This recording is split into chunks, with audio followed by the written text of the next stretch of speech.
জয় ভোলেনাথ। বারাণস্যাং তু পিস্মেসং। বরুণা ও অসি নদীর সঙ্গমে প্রাচীন শহর বারাণসীর পূর্বের নাম কাশী। আজ থেকে প্রায় ৩২০০ বছর পূর্বে সুহদ্র পুত্র কাশ্য এই নগরীর পতন করেছিলেন। তার নামই অনুসারে শহরের নাম হয় কাশী।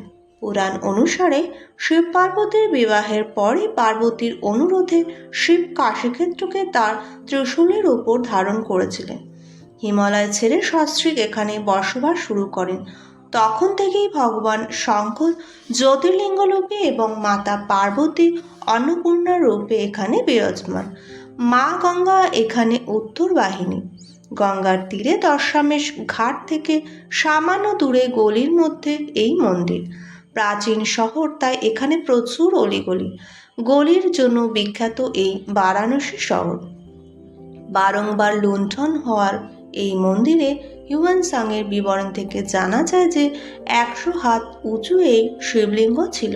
পূর্বের সেই মন্দির বা লিঙ্গের কালের গর্ভে বিলীন হয়ে গিয়ে বাবা বিশ্বনাথের মাহাত্ম্য কিন্তু আজও একই রয়েছে।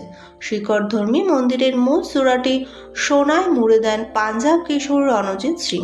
বর্তমানের মন্দিরটি তৈরি করেন ইন্দোরের পুণ্যাত্মা রানী অহল্যাবাই।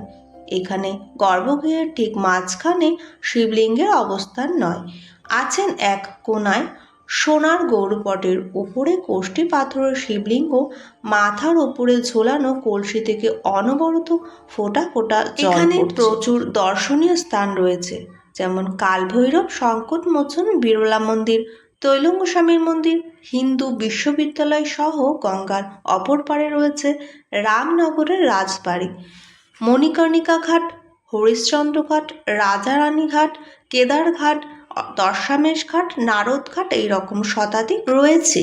হরিদ্বারের মতো এখানেও দশামেশ ঘাটে প্রতিদিন সন্ধ্যায় গঙ্গা আরতি হয়। এখানে বিখ্যাত হলো পেড়া।